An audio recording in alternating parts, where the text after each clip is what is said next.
fix my leaking toilet. I have never fixed a toilet before, so I'm going to figure out how to do it, and then I'll share with you exactly how I did it step by step so that you can do it too. Let's chat for a second. I believe I have located the source of the leak, and I think it's coming from the cistern. I think the water is traveling from the cistern down the back of the toilet bowl, and it pools around the floor at the base of the toilet. So this is what I'm going to replace. This sits between the cistern and the toilet, and it is called a close coupling plate and washer set. So I had a little look in there. I'll put a picture here so you can see what I'm talking about. It looks like it's in bad condition, so I'm thinking that the water is leaking from the cistern because this needs to be replaced. So we're going to attempt to replace this. We're going to shut off the cold water supply, and then once that's done, we'll flush out the water in the toilet and we'll get to work. My home has a gravity-fed plumbing system, and the water mains is located outside the house, so I'm just turning that off now. Before you attempt any plumbing in your own home, make sure you understand the type of system that you have, and if in doubt, consult a professional. If your cistern is still refilling, that means you still have a water reserve, so you need to flush your cold water taps. Because I have a gravity-fed system, this means I have a cold water reserve in the attic, so even though I have shut off the water mains, there's still water there that needs to be drained. To shut off the water supply to your toilet, you might get lucky and find that you have a shut-off valve here. I do not have a shut-off valve, so I had to shut off the water mains, and now that that is done and I have flushed out all the cold water, I'm going to disconnect this here. Now that there's no more water in the reserve, I can disconnect this pipe here because there's no water flowing into the cistern. Just make sure you have a bucket to catch any water that's left in the pipe. Now I've disconnected that water supply to the cistern, and now I need to take the cistern off of the wall. So to remove the cistern, I need to unscrew these screws here. I'm feeling more and more confident with every stage that I surpass, and there hasn't been like a major event yet, so we're doing good. The cistern is connected to the wall, but it's also connected to the toilet, so I've removed the screws, but now I need to remove these butterfly bolts. Oh, that's tough. Yeah. Wow.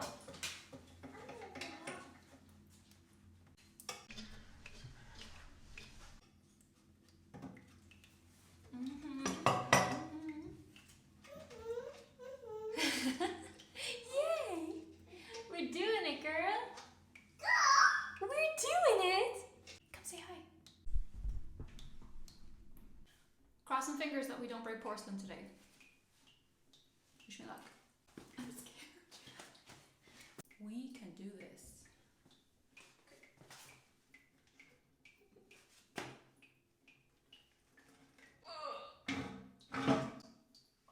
Yes, I'm doing it. I'm doing it. Oh no, oh no, oh no, no, no.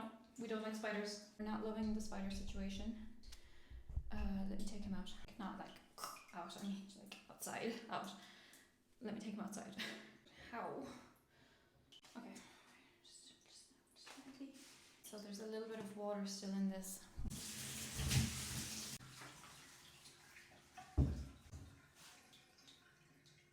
Whoa!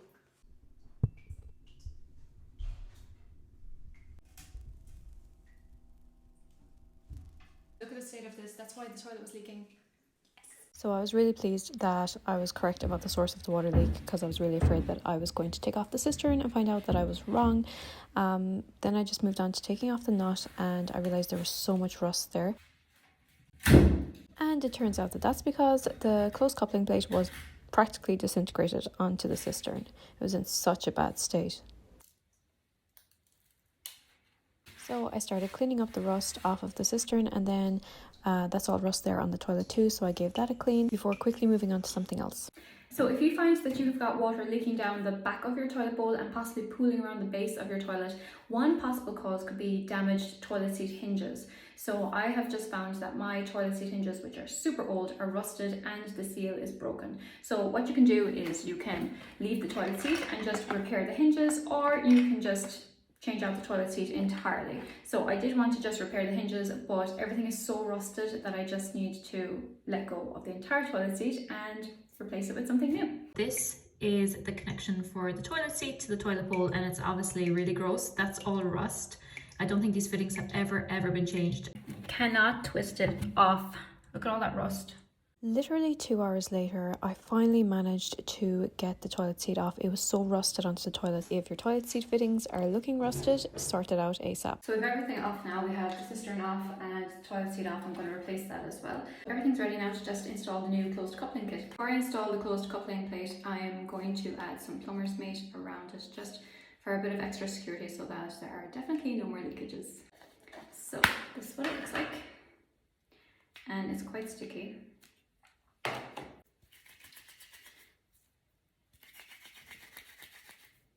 And this is the side of the plate that's going to go on the cistern itself. And then I'm also going to do it on the other side too. Plumber's mate for the other side of the plate. Replacing the nut.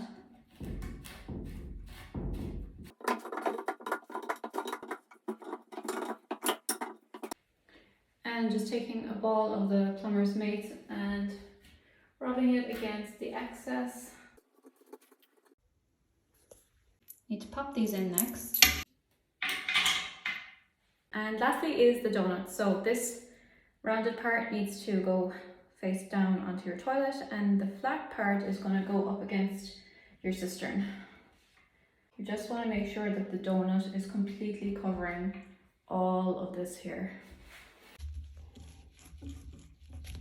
Now that's all done, I'm going to pop the cistern back onto the toilet. So we're going to put on our butterflies, and it's going to pull the toilet bowl down to create a seal. So I'm screwing on the wing nuts just bit by bit on each side and trying to be very careful not to crack any porcelain. Then I'm taking new screws and some rubber washers just to fix the cistern back onto the wall, and that was it. I was really proud of myself. Then I quickly changed out the flusher and the toilet seat and replaced the lid back onto the cistern, connected the water supply and flushed the toilet, and all was well. I hope this video inspires you to take on some home maintenance yourself, but as always, if in doubt, consult a professional.